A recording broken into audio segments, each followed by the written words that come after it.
Welcome Theo Giesen to Wine and Food Gossip. Now Giesen is a name that is associated with taking Marlborough Sauvignon Blanc to the world. So could you tell us a little of your story? Well, how many days have got time? But I'll make it as short as I can. But we started in 1980 in Canterbury, in New Zealand. We then moved north and bought vineyards in Marlborough, particularly then to grow Sauvignon Blanc. Today we grow over 700 acres, our own, plus we have some growers as well.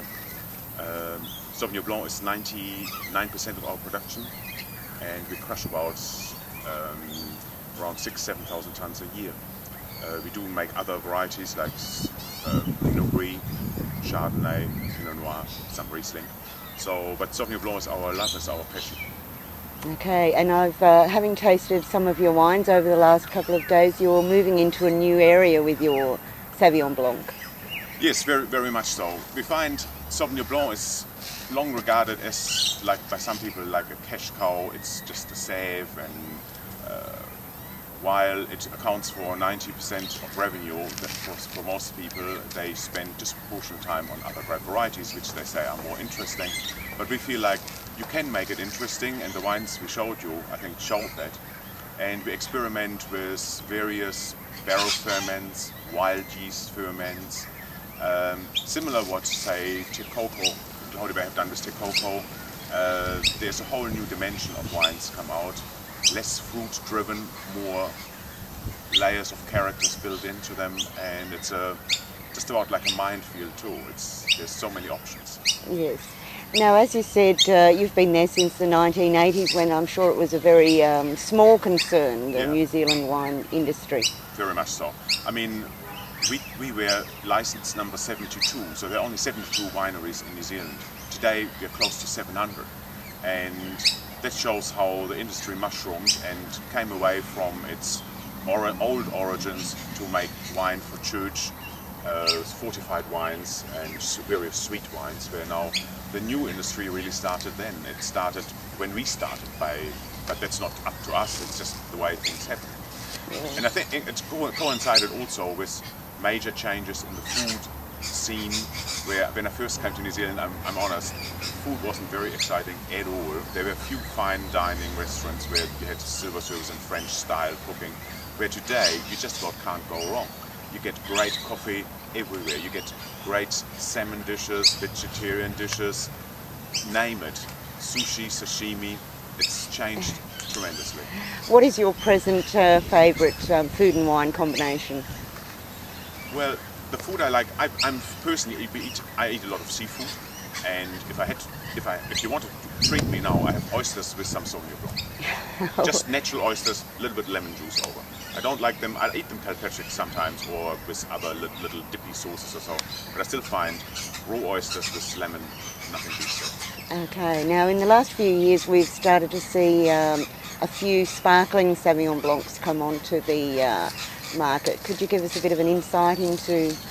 Well, as much insight only as we don't make one, and we haven't even tried to make one. I believe Mount Riley would have been the first one who made it, and now we have got Villa Maria and others to do it. And to be honest, I haven't tried some of them.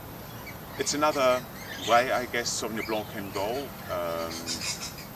Traditionally in the Loire, I don't think there's Sauvignon Blanc sparkling, but I could be wrong there too. I haven't really done much homework.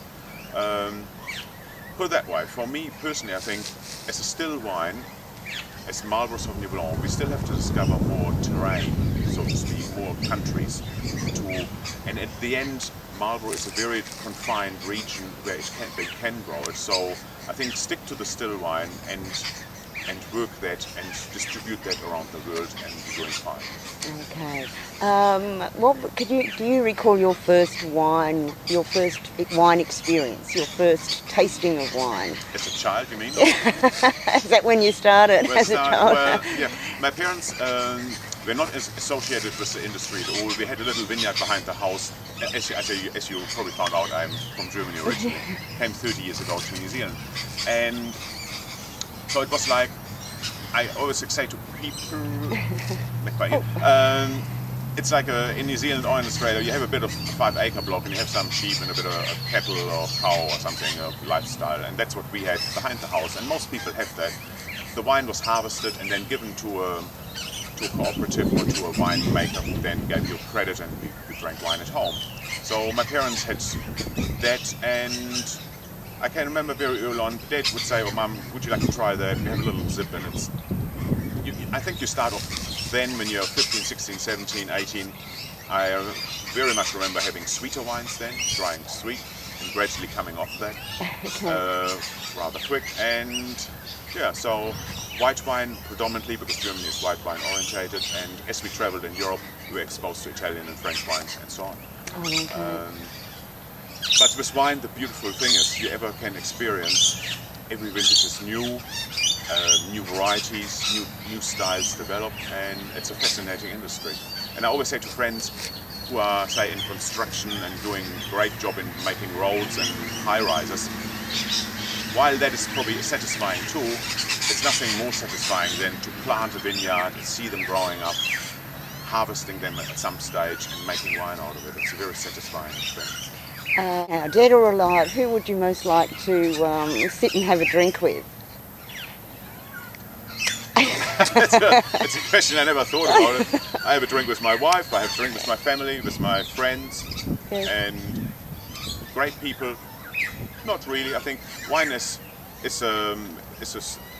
wine should be fun. Wine should be not to be taken too extreme, and everything is drunk in blind rappers, which can be fun at times. But it should be fun.